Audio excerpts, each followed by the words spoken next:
زاویہ اشفاق احمد، روشنی کا سفر۔ ہم اہل زاویہ کی طرف سے آپ کی خدمت میں سلام پہنچے۔ آج سے کئی برس پہلے کی بات ہے۔ میں ایک رسالہ دیکھ رہا تھا تو اس میں ایک تصویر نما کارٹون تھا جس میں ایک ربڑ کی ایک بہت مضبوط کشتی گہرے سمندروں میں چلی جا رہی تھی۔ غالباً اس کشتی میں سوار لوگ کسی خاص قسم کی مچھلی کا شکار کرنے نکلے تھے۔ اس کارٹون سے تو یہی تاثر مل رہا تھا۔ یہ ربڑ کی مضبوط کشتی ایک طرف سوراخ ہو گیا اور سمندر کا پانی بڑے دباؤ کے ساتھ کشتی کے اندر داخل ہونے لگا۔ کشتی میں جو لوگ بیٹھے ہوئے تھے وہ ڈبے، گلاس اور مگ لے کر یا جو کچھ بھی ان کے پاس تھا پانی نکالنے کی کوشش کرتے رہے۔ اس کشتی کی دوسری سائڈ پر جس طرف سوراخ نہیں تھا، جو لوگ بیٹھے تھے وہ انتہائی پرسکون نظر آ رہے تھے، جس طرح ہم اس پروگرام میں بیٹھے نظر آ رہے ہیں۔ ان میں سے ایک نے کہا کہ ہمیں بھی کشتی سے پانی نکالنا چاہیے، لیکن ان کے ساتھیوں نے کہا کہ دفع کرو، یہ ہماری سائڈ تھوڑی ہے، اس سے ہمارا کیا تعلق، وہ خود ہی نکال لیں گے۔ خواتین و حضرات، انسانی رویہ میں بڑی خرابی اس وقت پیدا ہوتی ہے جب آدمی یہ سمجھتا ہے کہ میرا اس سے کوئی تعلق نہیں ہے، میں الگ تھلگ اپنی ایک دنیا کا باسی ہوں، میرا اپنا ایک ماحول ہے اور میں باقی دنیا سے متعلق نہیں ہوں۔ جیسے بش اور بلیئر، جو امریکہ اور برطانیہ کے وزیر اعظم تھے، سمجھتے ہیں کہ ہماری ساری دنیا سے کوئی تعلق نہیں، ہم ایک مخصوص علاقے کے بندے ہیں، پانی اگر ایک سائڈ سے آ رہا ہے تو شوق سے ہے، ہمیں اس کی کوئی پرواہ نہیں، ہم اپنے انداز سے چلیں گے اور موج میلہ کریں گے۔ حالانکہ حقیقت میں ایسے نہیں ہے۔ ہم سارے کے سارے ایک دوسرے کے ساتھ بندھے ہوئے ہیں اور ایک دوسرے کے ساتھ وابستہ ہیں۔ جب زندگی میں بہت مشکل پڑتی ہے، بہت الجھنیں ہوتی ہیں، اللہ نہ کرے آپ پر ایسی الجھنیں پڑیں جو آپ کی روح کے اندر تک اتر جائیں، تو پھر آپ کو احساس ہونے لگتا ہے کہ انسان کا انسان کے ساتھ تعلق ہے۔ انسان غیر ارادی اور غیر محسوس طور پر دوسرے آدمی کے گرد دھمال ڈالتا رہتا ہے۔ ہماری روح کا ایک حصہ جو ہے اپنی مرضی سے خود بخود ایک چکر کاٹتا رہتا ہے، جس کا تعلق دوسرے بس اس کے مجھے اپنا پڑوسی بہت برا لگتا ہے، مجھے اپنے ساتھ کام کرنے والے بہت برے لگتے ہیں، مجھے اپنا باس زہر لگتا ہے، لیکن میری وابستگی ان کے ساتھ چلی آ رہی ہے۔ خدا نہ خواستہ آپ کا دادا یا آپ کے ابا حضور جو ایک بہت خوفناک بیماری میں مبتلا ہے اور حکیم ان سے یہ کہے کہ آپ کسی قسم کی غذا نہیں کھا سکتے یا اسے ہضم نہیں کر سکتے، لہٰذا آپ 3 من کا موز بغیر بیج کے سوکھا ہوا بڑا انگور ہوتا ہے جو کہ دانے ہی صبح کے وقت کھائیں، یہ آپ کے لیے کافی ہیں۔ اور آپ جب اس منکے کو لینے بازار جاتے ہیں اور آپ کے لیے یہ ایک نئی چیز ہے کیونکہ آپ نے اس کا نام سنا ہوتا ہے، اسے دیکھا نہیں ہوتا، تو آپ کے پہلو سے وہ بابا گزرتا ہے جو بلوچستان میں بڑا انگور بوتا ہے اور جہاں انگور اگائے جاتے ہیں، ان کھیتوں کھلیانوں کی آبیاری بھی کرتا ہے، ان کا خیال بھی رکھتا ہے۔ وہ آپ کے مریض ابا کے لیے یا مریض دادا کے لیے انگور تیار کر رہا ہے۔ اس کو آپ کے ابا یا دادا کا پتہ نہیں اور انہیں اس بابا کا نہیں پتہ، لیکن انسان بھی ایک عجیب رشتے میں بندھا ہوا ہے۔ انسان زمین، سورج، چاند، ستارے یہ آپس میں بندھ کے چلتے ہیں، ایک دوسرے کے ساتھ وابستہ ہیں۔ یہ سلسلہ ہمارے ارد گرد رواں دواں ہے اور یہ خیال بندے کو روشنی عطا کرتا ہے۔ بڑی دیر کی بات ہے، میں اس وقت تقریباً جوان ہی تھا۔ میں نے اپنی بیوی کے ساتھ پروگرام بنایا کہ اس سال ہم جب نیا سال طلوع ہوگا تو ہم وہ سال کسی کھلی جگہ یا کھلے علاقے میں منائیں گے۔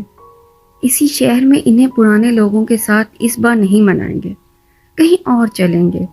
ہم نے رینالہ خرد کا انتخاب کیا۔ یہ پتوکی کے قریب ایک چھوٹا سا قصبہ ہے اور لاہور سے سہیوال کے راستے میں آتا ہے۔ رینالہ میں میرے بھائی کا ایک مرغی خانہ تھا، وہ ویرانے میں تھا اور ساتھ نہر بھی تھی۔ ہم 31 دسمبر کی صبح وہاں پہنچے اور ہمیں بتایا گیا کہ یہ کچا کوٹھا آپ کا ہے، آپ یہیں رہیں گے، وہاں مرغیوں کے لیے رہنے کے لیے پکے کوٹھے تھے، جبکہ بندوں کے رہنے کے لیے نہایت واہیات قسم کے کچے کوٹھے تھے۔ لیکن اب ہم کیا کر سکتے تھے؟ مجبوری تھی کہ نئے سال کی شروعات گھر سے باہر ہی کرنی ہے اور کھلے مقام پر کرنی تھی۔ یہ عزم جو کر رکھا تھا۔ جب ہم نے وہاں اپنا ڈیرا جما لیا تو میں نے اپنی بیوی سے کہا کہ بانو دیکھو، یہاں سردی بہت ہوتی ہے۔ بانو کہنے لگی کہ کچی دیواروں سے سردی اور گرمی نہیں آتی۔ میں نے کہا کہ سائنٹیفکلی تو آپ ٹھیک کہہ رہے ہیں، لیکن سائنس سے ماورا ایک جسم بھی ہوتا ہے جو گرمی اور سردی کو ایک اور طرح سے محسوس کرتا ہے۔ آپ نے کئی بار دیکھا ہوگا، آپ دن بھر کام کرتے رہتے ہیں اور ایک نارمل سا دن گزارتے ہیں۔ اگلے دن اخبار میں پڑھتے ہیں کہ کل 117 ڈگری فارنہائٹ درجہ حرارت تھا۔ آپ کہتے ہیں توبہ توبہ، کل اس قدر گرمی پڑی، لیکن آپ کو پتہ نہیں چلتا۔ میں نے بانو سے کہا، سائنس اور تھرمامیٹر والی گرمی یا سردی اور ہے، بدن اور روح کی گرمی اور ہے۔ میں نے اپنی بیوی سے کہا کہ میں تمہیں وارن کرتا ہوں کہ سردی سے بچنے کا خصوصی تجربہ کرنا چاہیے۔ مجھے علم ہے کیونکہ میں ایک پینڈو آدمی ہوں، میں نے دیہاتوں میں سردیاں گزاری ہوئی ہیں۔ اس نے کہا، پھر ہم کیا کریں گے؟ میں نے کہا کہ ہم دن بھر لکڑیاں یا ایندھن اکٹھا کریں گے اور شام کو اپنے کمرے میں ایک چھوٹا سا الاؤ جلائیں گے۔ اس طرح کمرہ گرم رہے گا تو آسانی رہے گی۔ میری بیوی کہنے لگی، ٹھیک ہے۔ ہم دن بھر نہر کی پٹری کے کنارے ایندھن اکٹھا کرتے رہے۔ ہم نے کیکر کے درختوں کی چھال اور سوکھی ہوئی ٹہنیاں اکٹھی کی اور سارا دن اس دوران بیا کے گھونسلے دیکھتے رہے۔ آپ کو معلوم ہوگا کہ بیا پرندہ بڑا خوبصورت گھونسلہ بناتا ہے۔ وہ بغیر آرکیٹیکٹ کی مدد کے اپنا گھر بڑا خوبصورت بناتا ہے۔ اس کے گھونسلے کے کئی حصے ہوتے ہیں، کئی پورشن ہوتے ہیں۔ اس کی بیوی اور بچوں کے رہنے کا کمرہ الگ ہوتا ہے، اس کا اپنا کمرہ الگ ہوتا ہے۔ اس نے دانے الگ سے سٹور کیے ہوئے ہوتے ہیں۔ ہم زمین پر گرا بالن اکٹھا کر کے اپنی کچی کوٹری میں رکھتے رہے۔ جب شام ہوئی تو میں نے باہر سے اینٹیں لا کر 1 گز لمبا اور 1 گز چوڑا چوباچا سا بنا لیا تاکہ اس میں لکڑیاں رکھ کر آگ لگا سکیں۔ مجھے خوشی کی گھڑیوں والا وہ دن اب شدت سے یاد آ رہا ہے۔ اس دن ہم نے ایک عجیب سی خوشی محسوس کی تھی۔ جب سردی اتری تو ہم نے وہاں آگ جلائی اور دروازہ بند کر لیا۔ ہم دونوں میاں بیوی وہاں بیٹھے باتیں کرتے رہے اور سردی دروازے کے چھیدوں سے اندر آنے کی کوشش کرتی رہی۔ ہم ہر طرح کی بات اور ہر طرح کے فلسفے پر محو گفتگو رہے اور آگ جلتی رہی۔ آدھی رات کے وقت وہ آگ بجھنے لگی اور تہ نشین ہوتی گئی اور کمرے میں تاریکی چھا گئی۔ جو آگ کی روشنی کے سائے کمرے کی دیواروں پہ پڑ رہے تھے وہ بھی ختم ہو گئے۔ اس اندھیرے سے گھبرا کر بانو قدسیہ نے کہا، کیا اب اندھیرا ہی رہے گا؟ میں نے کہا، ہاں، تاریکی میں بھی کچھ وقت گزارنا چاہیے۔ وہاں ایک اینگل آئرن کا چھوٹا سا ٹکڑا پڑا تھا۔ میں نے اسے لے کر وہ بجھتی ہوئی آگ خریدنی شروع کر دی اور میں اسے پھرولنے لگا۔ میں نے محسوس کیا کہ جوں لکڑی کا کوئی ٹکڑا جو نیم جلا تھا وہ جب دوسرے کے ساتھ جڑتا تو دھک سے روشن ہو جاتا۔ جوں وہ ایک دوسرے سے الگ ہوتے تو وہ بجھ جاتے اور تاریکی بڑھ جاتی۔ چنانچہ میں نے ایک خاص وجہ کے ساتھ ان کو اکٹھا کرنا شروع کیا اور جب میں نے انہیں بجھتے شعلوں کے ساتھ رکھا تو پھر سے کمرہ روشن ہو گیا اور کمبل میں لپٹی میری بیوی کا سایہ اتنا بڑا ہو گیا جتنا پہلے نہیں تھا۔ میں نے بانو سے کہا، دیکھو، روشنی کا کھیل بھی عجیب ہے۔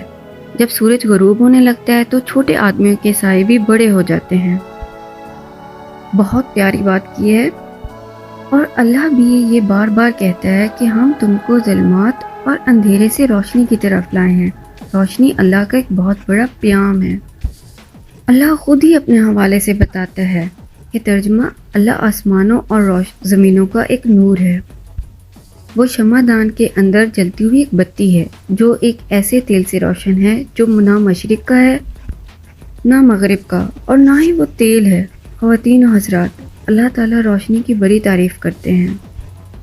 جو بڑا آرٹسٹ ہوتا ہے وہ اپنے پینٹنگز بناتا ہے تو سفید رنگ استعمال نہیں کرتا، وہ سفید رنگ والی جگہ چھوڑتا جاتا ہے۔ میں اٹلی میں رہا ہوں، میں نے آرٹسٹ کو کام کرتے دیکھا ہے۔